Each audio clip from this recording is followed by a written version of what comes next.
Retomamos entonces este tema de palabra e historia y lo estamos haciendo a partir de este ensayo de Hans Urs von Balthasar.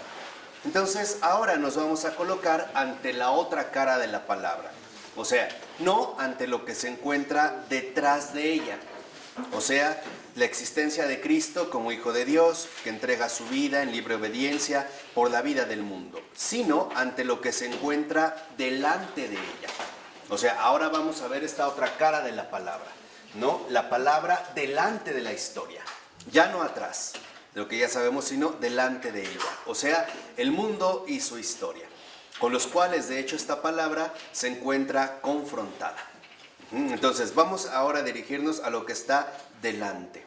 Entonces, lo primero que debemos de reconocer es lo siguiente: la palabra se encuentra ante la historia como juez y salvador suyo.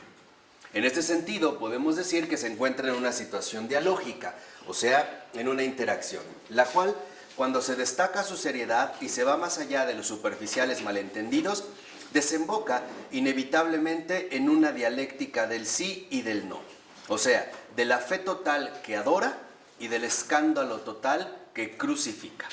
Entonces, lo que vemos es que en la otra cara de la palabra, justo la palabra que está delante de la historia, esta palabra aparece como juez y salvador, delante de la historia, ya no atrás, sino delante de la historia. Y va a ser finalmente a partir, o esta presencia de la palabra delante de la historia, se va a dar a partir de una dialéctica del sí y del no. De hecho, todos los evangelios conducen a este punto. Los discípulos reclutados, que al principio pensaban sin duda en una entusiasta relación maestro-discípulo, son llevados por los acontecimientos y sobre todo por la crucifixión, la muerte, la resurrección y la ascensión a algo que se encuentra de tal modo por encima de todo lo humanamente esperable que finalmente conocen que el hombre que andaba con ellos, el hermano mayor, es el Señor del cielo y de la tierra. Y de hecho le proclaman como tal ante todos los pueblos. O sea, en este sentido, la relación con la palabra siempre nos irá dirigiendo hacia lo que resulta humanamente inesperado. Sobrepasará, digamos, cualquier expectativa que nosotros podamos formar. Por eso lo que dice Balthasar es, cuando no se llega a este punto, o cuando una vez alcanzado no se piensa siempre desde él, lo cristiano no está presente. O sea, finalmente, no nos damos cuenta que la palabra siempre va manifestando ante la historia, delante de la historia, expectativas insospechadas. En este sentido podríamos decir, proyectos de realización que los hombres no podrían ni siquiera imaginar, ¿no? He aquí que vengo y hago todas las cosas nuevas. Entonces, estamos ante esta expectativa. De tal manera que entonces lo que vemos es que el Señor es el que determina al mundo como historia precisamente en tanto acontecimiento humano mundano. Entonces, lo que vemos es que si es esta palabra la que determina al mundo como historia, o sea, como acontecimiento humano mundano, entonces la palabra encarnada se va a enfrentar a la historia como su juicio. ¿Por qué? Porque es la medida del hombre. Entonces, justamente porque la palabra encarnada es la medida del hombre, es por ello que la palabra ahora se enfrentará a la historia como su juez, o sea, finalmente como su juicio. No hay nada para la palabra que no haya sido encarnado en ella, que no haya sido en este sentido asumido por ella. En este sentido, lo que vemos nosotros es lo siguiente: al ser dicha la palabra, de una vez para siempre, por la vida terrena del Hijo, se promulgó ya también fundamentalmente el juicio. O sea, finalmente, cuando se ha pronunciado, se ha promulgado este juicio en el mundo, precisamente cita a Juan, capítulo 5, versículo 25, y es lo siguiente: llega la hora, dice el Señor, ya estamos en ella, en que los muertos oirán la voz del Hijo de Dios. Entonces, aquí ya tenemos el juicio. La voz del Hijo de Dios, la voz misma de Dios se convierte precisamente en este juicio que va a determinar toda la historia. Por eso en Juan capítulo 12 versículo 31 el Señor dice, ahora es el juicio. Dice, los enemigos han sido fundamentalmente vencidos y el Hijo puede esperar. Y cita finalmente la carta a los Hebreos, capítulo 10, versículo 13. A que la palabra dicha de una vez para siempre produzca su último efecto. Entonces, el juicio, en este sentido, ¿no? O más bien, la palabra ante la historia que aparece como juicio, es un juicio que ahora se mantiene en espera. El juicio ya ha sido dado. Este mundo ya ha sido juzgado, ¿no? La voz de Dios ya ha sonado. Ahora, lo único que hace el Hijo es esperar a que esta palabra pronunciada se lleve finalmente a cumplimiento, que es justamente lo que mencionaba en la carta a los Hebreos, ¿no? El Hijo ahora espera a que los efectos, vamos a decirlo así, que trae consigo el pronunciamiento de esta palabra, se hagan una realidad completa. Porque el juicio en sí contiene un aspecto central. El juicio no es más que el cumplimiento de la voluntad del Padre. Ese es el juicio. Y quien lo ha llevado a cabo en este sentido es precisamente el Hijo. De tal manera que el juicio, y es aquí donde entra un aspecto central que hemos olvidado, cuando hablamos de juicio, por lo regular nosotros estamos pensando en un aspecto meramente de justicia legal, o sea, de separar a los inocentes de los que culpables, pero ese no es el verdadero juicio. El verdadero juicio de Dios es un juicio de salvación. Yo he venido para que los pecadores se salven. Este es el juicio que el Hijo ha llevado a cabo. De tal manera que entonces el juicio de Dios consiste en un juicio de salvación. O sea que Él ha venido a la tierra para que todos los hombres se salven, no para que se pierdan. Entonces el Hijo, al cumplir la voluntad del Padre, que es una voluntad de salvación para los pecadores, recibe como redentor del Padre y Creador la obra de juzgar. Y por haber satisfecho a toda justicia, adquiere la libertad de valorar a los juzgados según su propio parecer. Entonces, el juicio, que es un juicio de salvación, es el juicio que solo lleva a cabo el Redentor del mundo. Y esta es la postura que asume la palabra ante la historia. Entonces, lo primero que debemos darnos cuenta es que, en efecto, lo que realmente está contenido en el pronunciamiento del juicio es la espera. O sea, lo que realmente esperamos es la redención del mundo. De tal manera que lo que debemos recordar es algo que ya nos había dicho Joseph Ratzinger. Ante la situación actual del mundo, no olvidar las palabras del Señor. No teman, soy yo. Porque a veces pensamos que en efecto el Señor va a venir como una especie de juez castigador, con una superlupa especial para que al primer defecto largo de aquí. No es este el propósito. El propósito, de hecho, en este juicio de salvación, que es el juicio propio del Redentor del mundo, está basado en una espera confiada. ¿Por qué? Porque si el Hijo ha cumplido la voluntad del Padre y la voluntad del Padre es la salvación, entonces lo que realmente se está esperando es la ¿qué? La salvación. Así que nuestro intelecto y corazón debe estar dirigido ante todo hacia la ¿qué? La salvación. En pocas palabras, hacia el Redentor del mundo. Que dicho brevemente, este es el mensaje fundamental de Nuestra Señora de Medjugorje. El mensaje fundamental de Nuestra Señora de Medjugorje es muy sencillo y es muy hermoso. Yo soy la Reina de la Paz. Al final, mi corazón triunfará.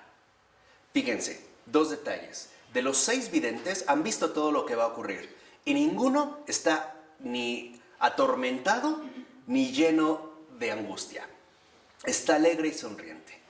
¿Qué es lo que está ocurriendo? Ahorita es como, imagínense que el mundo es una casa vieja, muy desgastada, descarapelada de las paredes, sin puerta, derruida. Se va a restaurar. Cuando se empiezan los procesos de remodelación, al principio, ¿cómo se ve? Peor que como estaba, ¿o no? Eso es lo que está ocurriendo ahorita. Pero al final, ¿cómo queda? Ahí está la esperanza, ahí está la paz. Por eso nosotros, como católicos, no debemos dejarnos llevar por estas infiltraciones negativas que, en último término, no comprenden lo que está aconteciendo en este momento. Cuando se empieza a hacer la restauración de una casa, al principio se ve peor que como estaba, ¿o no? pero lo que debemos de ver en cuenta es el resultado. Entonces, el resultado de esa espera es ya la manifestación plena de la salvación, o sea, la redención. Entonces, cuando nuestra mirada se dirige aquí, podemos entender lo siguiente. En la justificación del pecador se encuentra fundamentalmente un elemento de apreciación juzgadora, de querer ver las cosas de este modo y no de otro. Un misterio y un milagro supremos del amor creador. En pocas palabras, nosotros confundimos juicio con enjuiciamiento. Y no es esto. El juicio de Dios es un juicio de justificación. ¿Qué quiere decir esto? Que lo que ha hecho este milagro divino del amor creador es que cuando se habla de juicio, del juicio divino, estamos hablando de una justificación. En pocas palabras, de la obra de Cristo. Y entendámoslo bien. Yo no estoy diciendo que con este juicio de justificación, entonces todo está justificado y todos nos salvamos. No estoy diciendo eso. Lo que estoy diciendo es que el verdadero juicio se centra única y exclusivamente en el Hijo de Dios. Ahí es donde está la justificación. Y este es el punto central hacia el cual, en efecto, nuestra atención se debe de dirigir. Porque para nosotros, juicio es sinónimo de justicia. Pero entendemos este juicio como ajusticiamiento. Y no captamos que el verdadero juicio de Dios a la espera como Redentor del mundo es una justificación, no un ajusticiamiento. ¿Por qué? Porque en el juicio, o sea, en la justificación, lo que realmente impera es la misericordia, no el reproche. No es casual que en los últimos tiempos, precisamente el Señor haya dicho a través de Santa Faustina que era la última tabla de salvación que nos ofrecía. La misericordia. Aún hay tiempo. Y lo que buscamos en el juicio es la misericordia del Señor. ¿Por qué el Señor tiene misericordia? Porque por el Redentor del mundo, en su cumplimiento de salvación, se ha llevado a cabo la auténtica justificación de los pecados del mundo. Y esto es lo que a veces olvidamos. Cuando nosotros confundimos justificación con ajusticiamiento, entonces no entendemos bien el planteamiento fundamental de la redención. ¿Y por qué finalmente se da esta justificación? Porque este milagro supremo del amor creador produce internamente en el pecador aquello que Dios quiere ver en él, un hijo de Dios. Entonces, ¿qué significa esto? Que lo que Dios quiere ver en esta misericordia de justificación es el Hijo de Dios. Tan es así que el mismo Hijo de Dios porta ya de una vez y para siempre nuestra propia carne. Ahí está precisamente esta centralidad de la justificación. Esta es, digamos, la parte central de justificación que el Hijo ha recibido y que el Hijo ha cumplimentado. Pero ahora entra el profundo drama de la libertad humana. ¿Estaremos dispuestos a aceptar esta justificación o no? Ese es el punto central. Ahí es donde entrará el drama. Ese es, digamos, el recorrido fundamental de la historia. La historia se dirige a que la justificación se haga presente en cada alma humana. En pocas palabras, el acto redentor del Señor Jesús, del gran Señor Jesús, de ese oscuro varón de Galilea, ¿no?, como le llama von Baltasar, es que todo corazón se abra al perdón de Dios. Ese es el propósito central, que todo corazón se abra al perdón de Dios. Y por lo tanto, que todo corazón se abra plenamente al amor del Padre. ¿Se dan cuenta de la diferencia del juicio? A lo que veníamos como heredando, como una cuestión de temor o de terror. No es este verdaderamente el punto central. ¿Y el que se va a condenar no tiene temor? Sí, también. Sí. Mucho temor. O sea, pero este es el punto central. O sea, el punto central de nuestra salvación, del Redentor del mundo, es inclinar los corazones a la misericordia. No al temor, no al miedo. O sea, al amor de Dios. No tengan miedo. ¿No? También lo insistía San Juan Pablo II una y otra vez. No tengan miedo. O sea, no desconfiar de la infinita misericordia de Dios mismo. No creer de ninguna manera, porque ese es un error terrible, que el pecado compite con la misericordia divina. No. La misericordia divina es infinitamente mayor que el pecado del mundo. Si no, todos perdemos. Claro. Entonces, lo fundamental es que nosotros reconozcamos dos cosas. Primera, el centro fundamental de la redención no está dado en el pecado, está en el amor de Dios. Lo que funda, inicia y cumple la redención del mundo no es el pecado, es el amor de Dios. Porque si no, podríamos caer en interpretaciones bastante raras como la de un John Milton en El Paraíso Perdido, donde termina diciendo más o menos que Dios necesitaba una especie de pretexto para manifestar su bondad. Y entonces ahora resulta que el demonio es bueno, porque gracias a la obra mala del demonio, Dios pudo mostrar que es bueno. Mentira. Es una herejía grave. Ya ajustaremos cuentas con John Milton, con Lord Byron y pandilla. Ya les llegará su turno, pero ahorita no. Entonces lo que quiero que vean es que en realidad este juicio no es más que el cumplimiento profundo de la misericordia del mundo.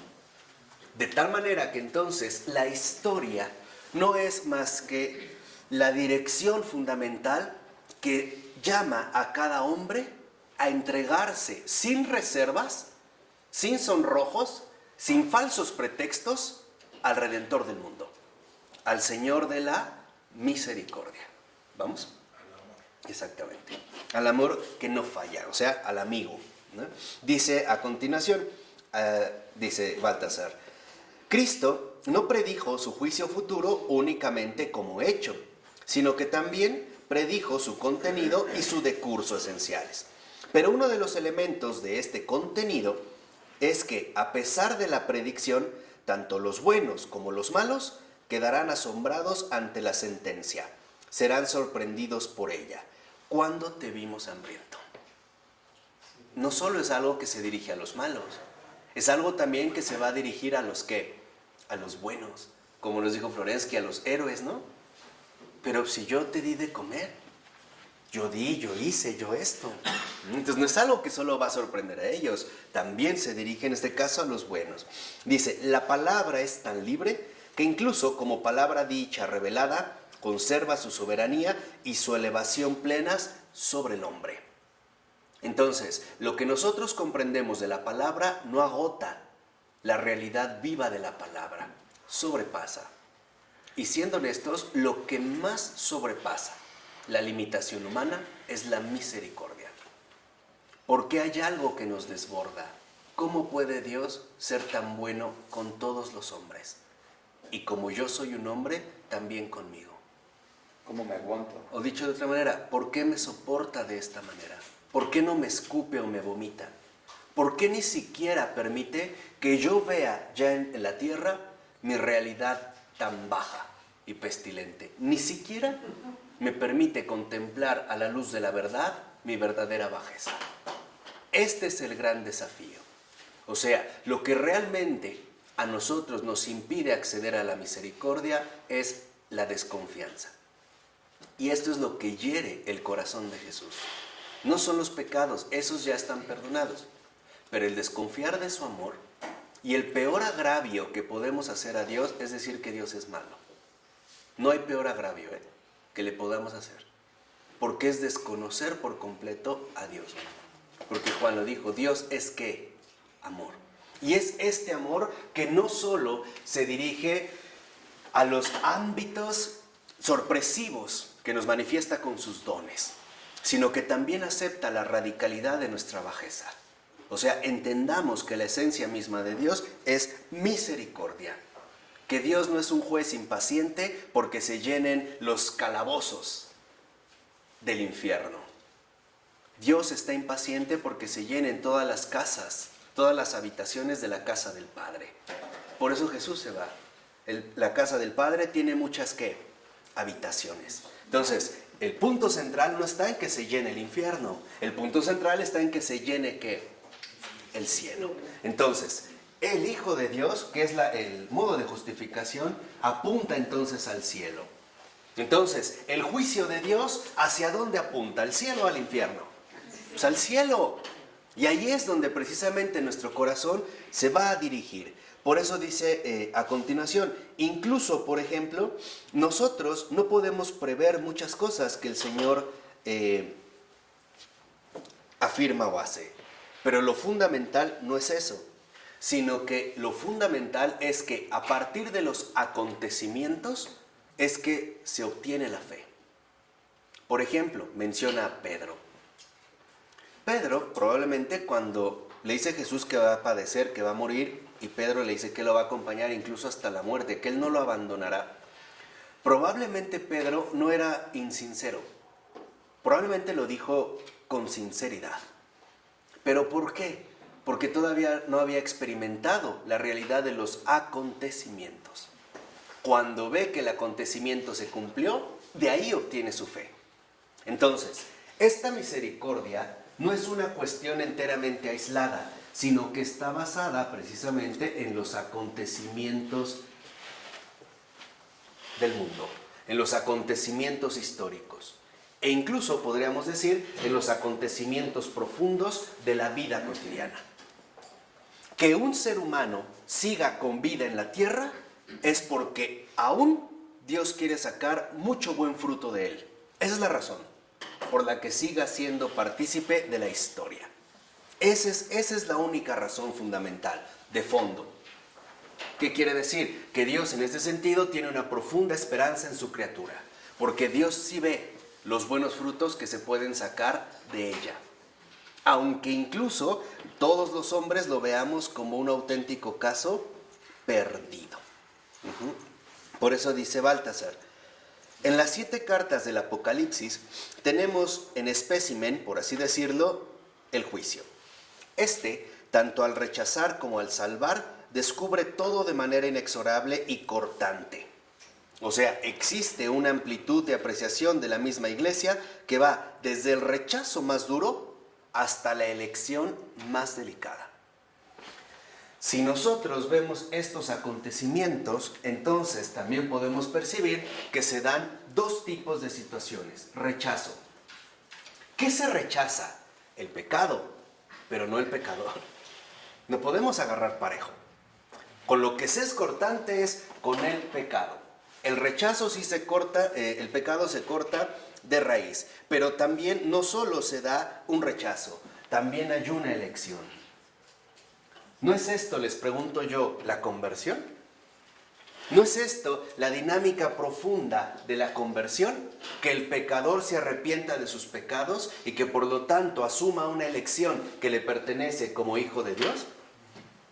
Ahí se ve ya claramente este anticipo de este juicio, ¿no? ¿Hacia dónde es que va nuestra tendencia?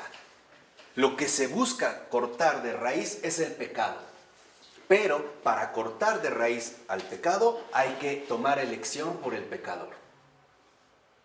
Por eso, por ejemplo, San Bernardo decía algo muy cierto. Decía, hay que ser indulgentes con los demás, pero muy severos con uno mismo. Ahí está este punto, ¿no? Tanto de rechazo como ¿qué? Como de elección. Y dice a continuación, y el que es juzgado tiene que admitir inmediatamente la rectitud de ambas formas de ver las cosas, sin poder anticiparlas en lo más mínimo. O sea, nosotros en realidad no podemos anticipar en qué va a consistir de manera definitiva el rechazo cortante que el Salvador del mundo va a adoptar, ni tampoco en qué va a consistir la elección que Él va a asumir. No lo podemos finalmente adelantar.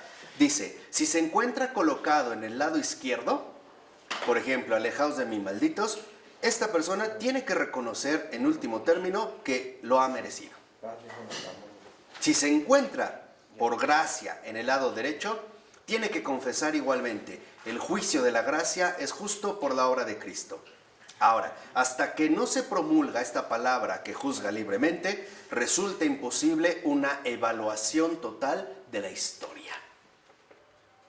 En pocas palabras, no podemos tratar de adelantar este juicio que solamente le corresponde ¿a quién? A Cristo.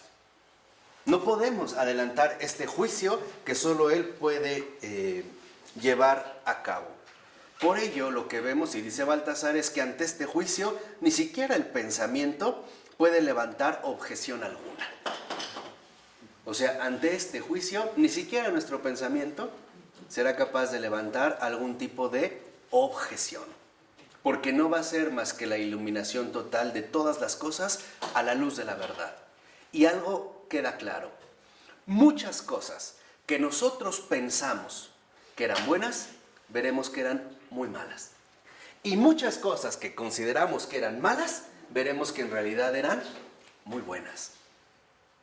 Aquí es donde nosotros tratamos de encaminarnos hacia este lado finalmente de la misericordia.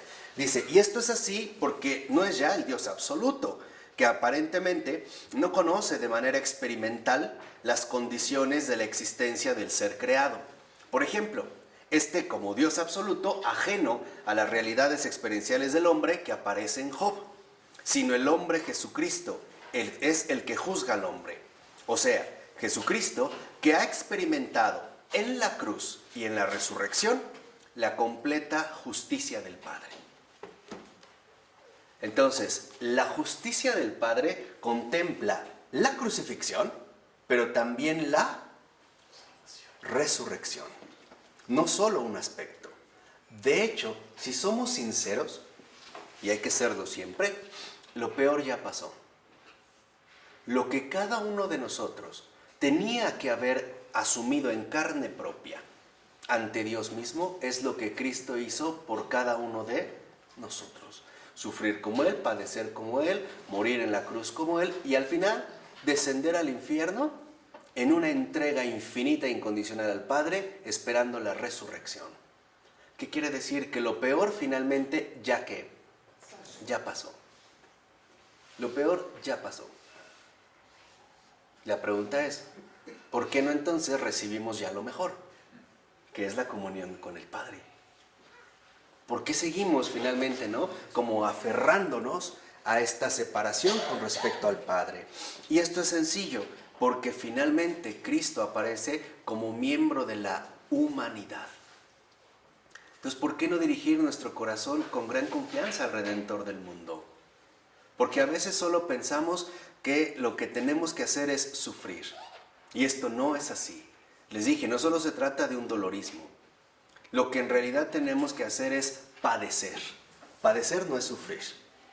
Padecer significa renunciar a mis propios malestares y padecer la violencia divina que hace que mi corazón se llene de paz, de alegría. Ese es el padecimiento que Dios quiere en las almas y sobre todo en las almas contemporáneas, donde hay tanto malestar, donde hay tanto juicio, pero tan poca comprensión y tan poco amor. Eso es lo que tenemos que padecer, el amor de Dios. Y sí se padece, porque es bien difícil desprendernos de nuestros propios apegos, y más cuando son dolorosos, más cuando nos han costado mucho, lágrimas, años de tristeza, años de oscuridad y de depresión. A esto sí nos aferramos. Este es, digamos, el paso fundamental hacia el cual Jesús nos conduce. ¿Y por qué? Porque Jesús conoce cada movimiento de la realidad humana y la conoce en carne propia. Entonces, el Señor sí puede hacer un juicio auténtico, porque al ser Dios, conoce al hombre que juzga, no lo juzga de fuera. Por ejemplo, como hacemos los hombres. Una persona cometió un delito y de antemano lo juzgamos, lo ajusticiamos por un hecho aislado. Robó, es ratero.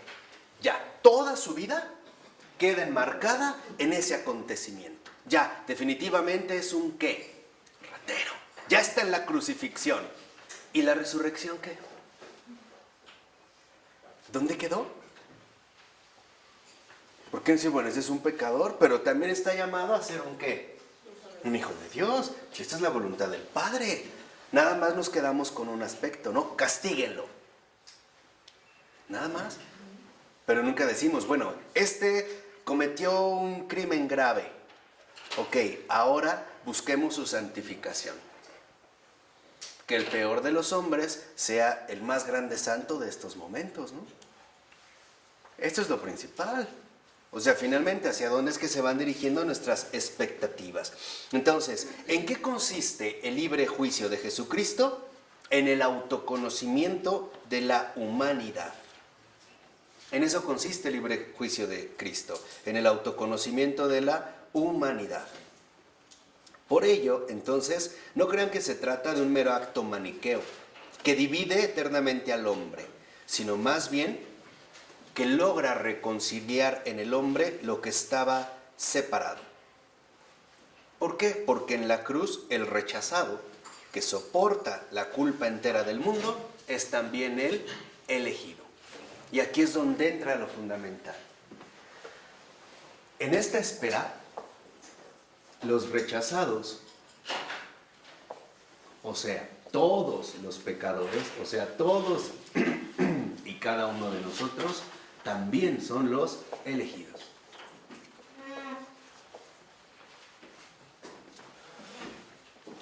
Y aquí es donde vemos finalmente esta tensión. Los rechazados, los pecadores, han sido los elegidos. Y esto se ha visto de manera plena precisamente en la cruz del Señor.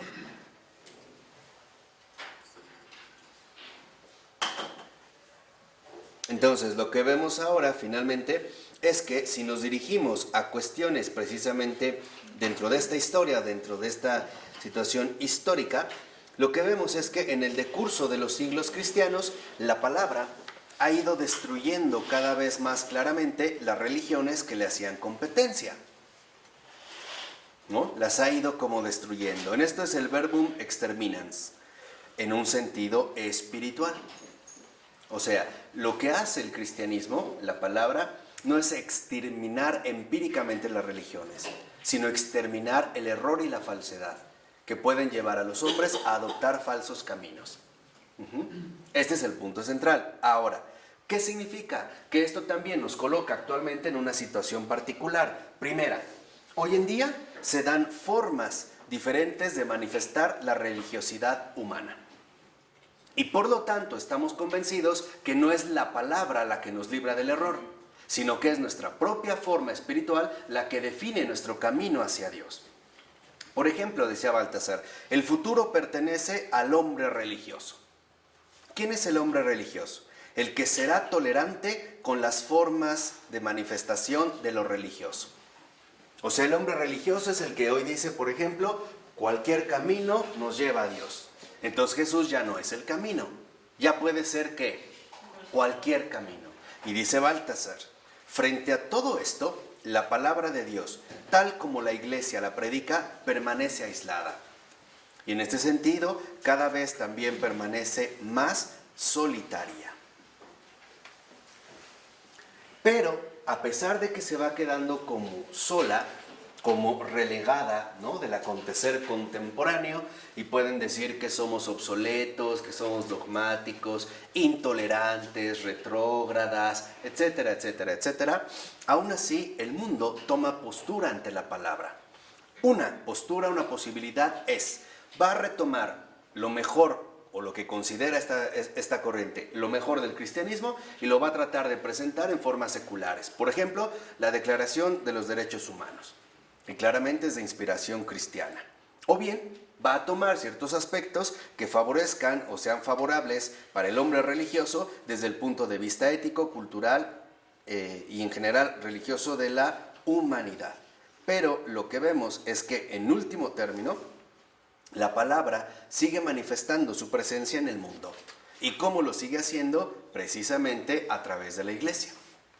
Por ello, y aquí es un punto central, debemos de darnos cuenta de lo siguiente. Al final, todos los hombres tienen que adoptar una actitud ante ella.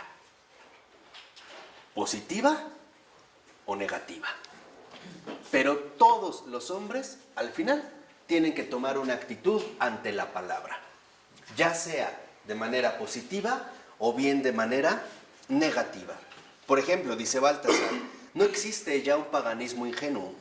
La palabra es de tal calidad que nadie puede acusarla de pecado. Nadie se ha atrevido en serio a atentar contra la doctrina de Jesús. Pero por eso mismo, como nadie se atreve a atentar contra la doctrina de Jesús, entonces lo hacen a través de atacar a la iglesia. Como no se puede atacar directamente la doctrina de Jesús, pues van a atacar lo que sí está al alcance, los que se supone que llevan a cabo esta doctrina. Entonces dice Baltasar, como nadie se ha tomado en serio, con toda seriedad, a tocar la doctrina de Jesús, entonces se va a atacar a la iglesia. Por ejemplo, nadie habla mal de Cristo, pero sí de los cristianos. Esto sí. Es, digamos, como lo que se tiene en ese sentido a mano. Y dice Baltasar, la iglesia, por ejemplo, debería parecer más redimida, más santa, más perfecta. Los cristianos dan escándalo al mundo, pues predican y predican, pero no cumplen, no mantienen, no perseveran, no viven la palabra. Pero dice Baltasar, más los cristianos son los primeros que se someten al juicio de la palabra. El verdadero cristiano es el primero que reconoce que es un inepto en lo que se le ha encomendado y que no es digno ni siquiera de desatar de la sandalia a su Señor. Él es el primero, dice Baltasar. Entonces ahí pues no tiene sentido. Incluso dice, Iván Karamazov formuló la única objeción válida contra Cristo, y la va a formular en El Gran Inquisidor, que es un pequeño capítulo de esta obra de Dostoyevsky y los hermanos Karamazov, ¿no? Dice, pero Dostoyevsky, en este sentido, hace de su argumento una apología de la palabra. El cristianismo, dice el Gran Inquisidor al Señor, es demasiado pesado para la humanidad. Esa es la única objeción válida contra la palabra. Lo que la palabra nos pide es, en pocas palabras, humanamente imposible. Dice, pero esto no se hace para atentar contra la palabra, sino más bien como un homenaje a la palabra. Se hace para exaltar precisamente la grandeza de esta palabra. De tal manera que entonces, dice Baltasar, la palabra es el aguijón de la historia cultural humana. Todo hombre va a tomar una actitud ante la palabra, o a favor o en contra.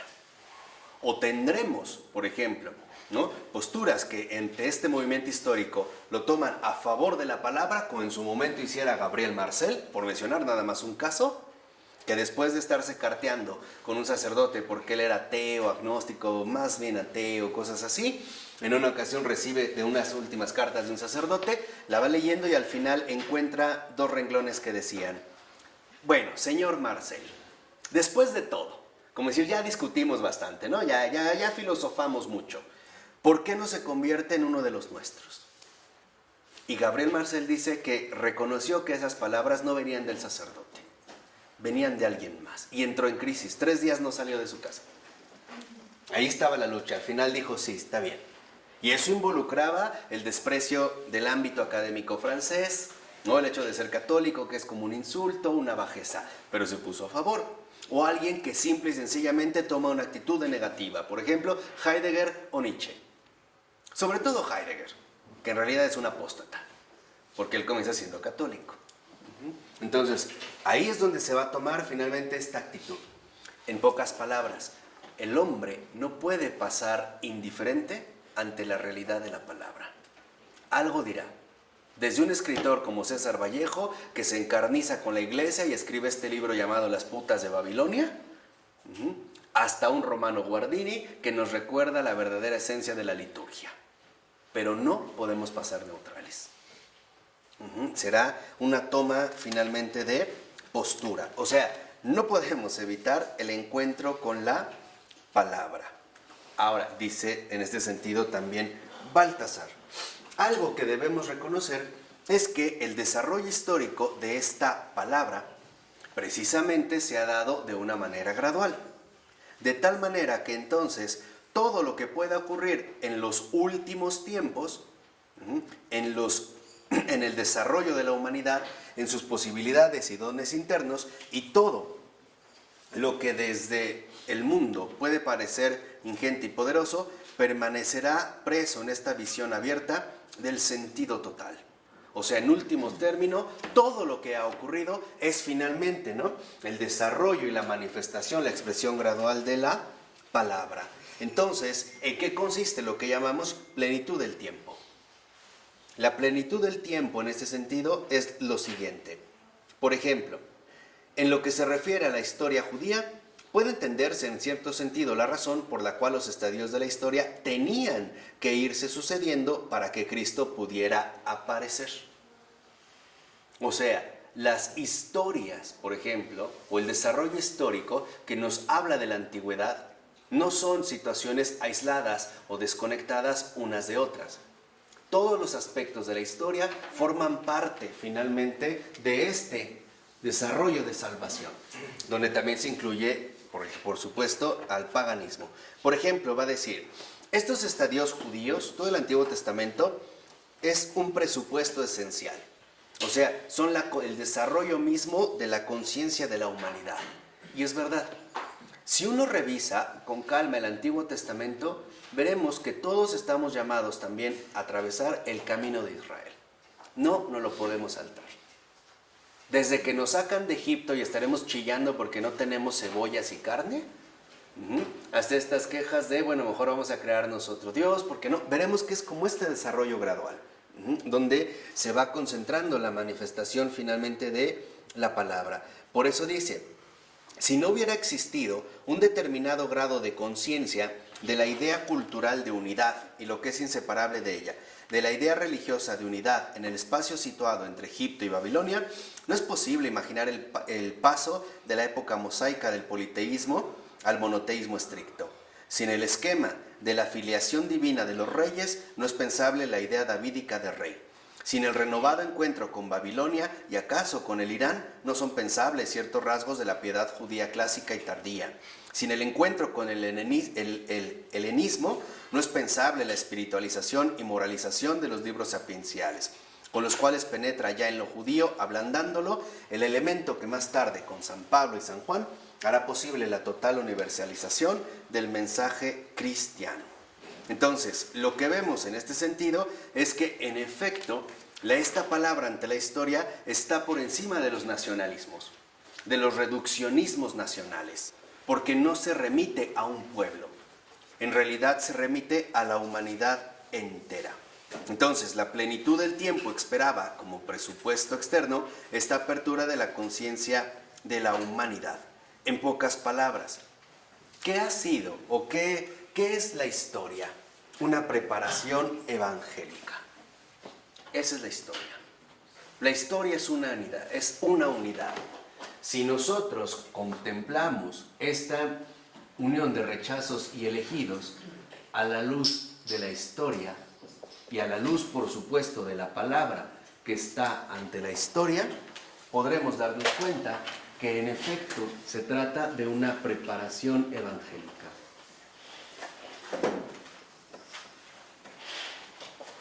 Creo que el primero en haber detectado estos signos claros de la preparación evangélica fue San Justino Mártir, cuando hablaba de las semillas del verbo, que estaban presentes precisamente en la cultura pagana, básicamente en la cultura griega. Decía, la palabra ha obrado también de otros modos y ha preparado la conciencia del hombre de diversas maneras, a través, por ejemplo, de la perspicacia o de la preparación filosófica. Lo que decía Baltasar, ¿no? De lo que se busca es precisamente alcanzar un determinado grado de conciencia de la idea cultural de unidad. O sea, el hecho de desbaratar los separatismos y el reconocer que finalmente la palabra tiene una dimensión universal. El primero es, por ejemplo, lo que decía, ¿no?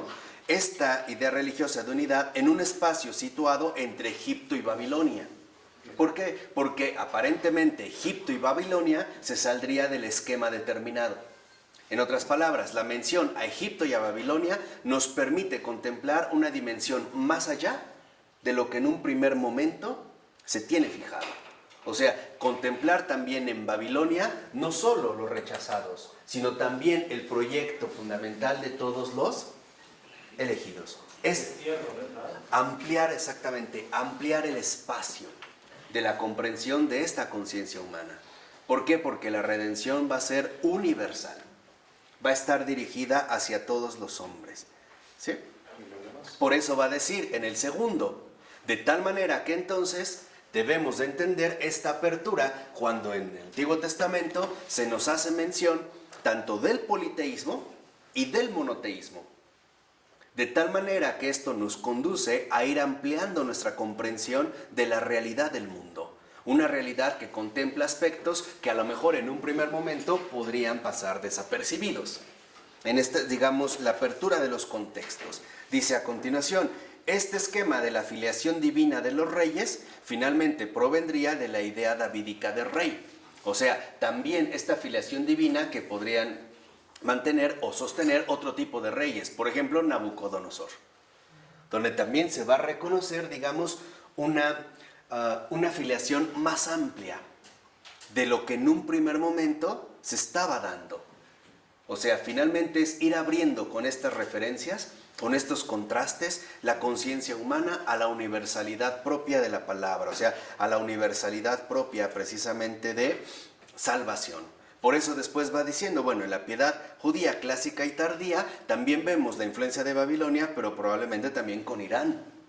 O sea, en este caso, con otras partes geográficas que en efecto involucrarían cada vez más el desarrollo mismo de apertura. El conocer que no es una cuestión enteramente rígida. Y después, por ejemplo, la intervención del helenismo. En este caso, del pueblo griego. ¿Qué quiere decir esto? Que era también, forma parte de esta apertura a aquellos que son considerados paganos. Dice, finalmente, en este sentido, es lo que permite ir ablandando, ¿no?, este desarrollo para que más tarde ya con San Pablo y San Juan, ahora sí, se hace posible la total universalización del mensaje cristiano. Entonces, ¿en qué consiste la preparación evangélica? En una universalización.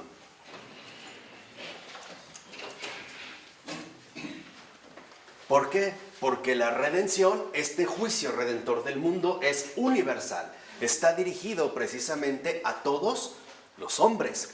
Y esto no era fácil de entender ni de asimilar de una manera inmediata. Se llevó su tiempo y llevó muchos siglos. E incluso todavía podemos ver, por ejemplo, cómo dentro de los apóstoles esta preparación evangélica no es fácilmente asimilable. ¿O no era verdad que al principio, por ejemplo, no querían todavía, ya como apóstoles, entrar a casa de paganos? Hasta que, ¿qué ocurrió con Pedro? ¿Alguien se acuerda de ese pasaje hermosísimo de Hechos de los Apóstoles? ¿Qué pasó con Cornelio? Que Pedro finalmente se encuentra en una situación particular. El Espíritu Santo se ha manifestado en la casa de un pagano. Y esto para Pedro es un desafío. Pero dice, ahora comprendo. ¿Quién soy yo para prohibirle a estos la comunión con el Evangelio? O sea, aquí es cuando Pedro, a partir de este conocimiento, en verdad ahora entra a formar parte de la ¿qué? De la universalización. Es que es hermosísimo, porque aquí vemos que en efecto esta preparación evangélica también involucra la propia asimilación de los discípulos, y en este caso de los apóstoles, porque Pedro todavía consideraba que había una distinción entre judío y pagano. Aquí vemos un rasgo fundamental. Esta universalización no es más que la aparición en el mundo de la catolicidad, es decir, de la iglesia. Y dicho sea de paso, ya verán, por algo el Señor me ha puesto a leer tanto, pero verán en el siguiente curso que empecemos, como hoy también hay una exigencia de universalización en nuestra cultura contemporánea.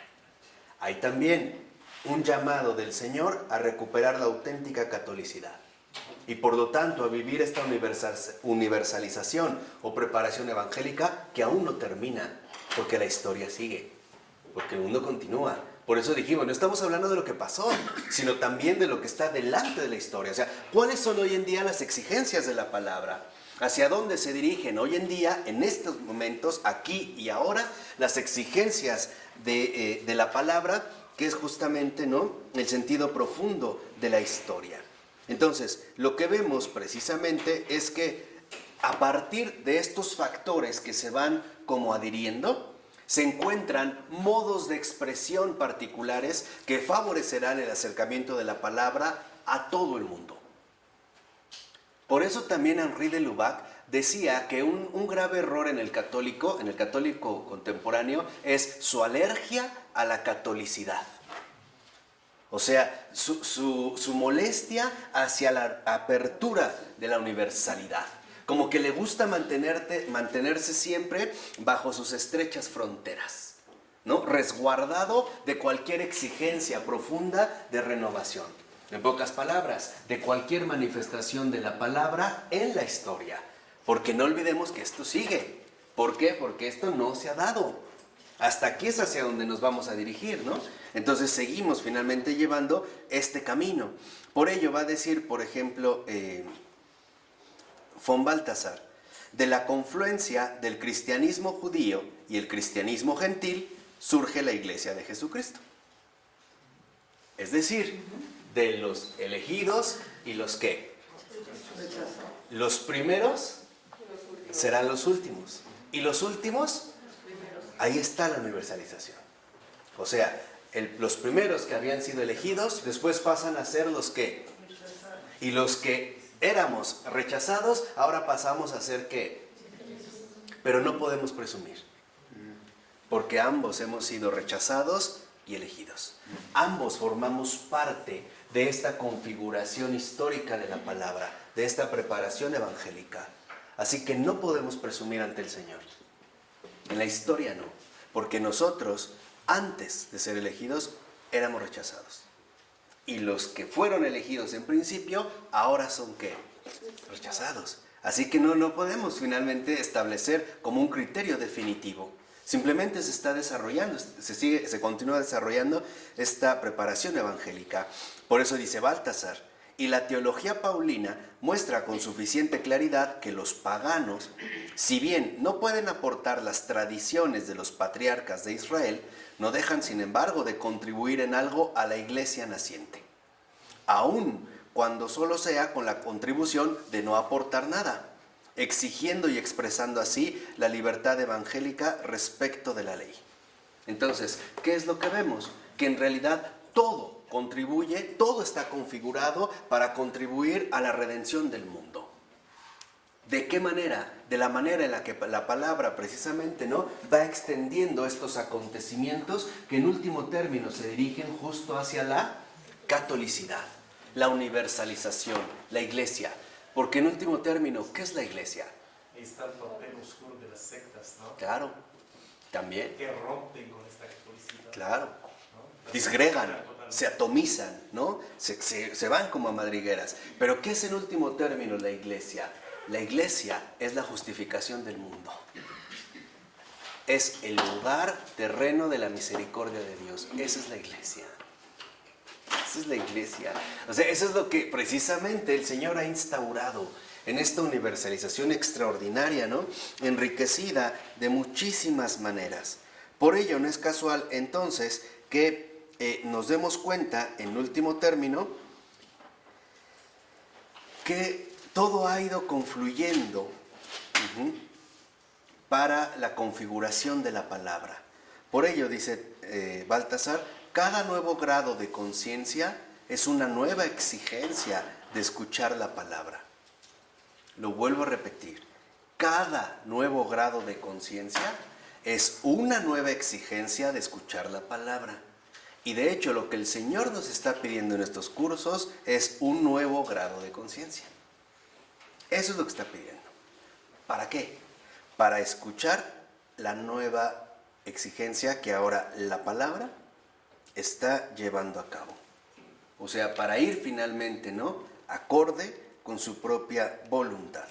Entonces dice, por ejemplo, Balthasar, al lado de la historia judía de revelación, que se encuentra situada en la luz, transcurre una historia pagana de salvación que, por así decirlo, acontece en la oscuridad, y de la cual, si se prescinde de los aislados relámpagos iluminadores de Ciro o de los santos paganos de la antigua alianza desde Melquisedec y Balán hasta Job, solo vemos su reflejo, en la conciencia judía. Entonces, entendamos dos cosas. El modo de hablar de la palabra ante la historia es o visible o invisible, pero se lleva a cabo.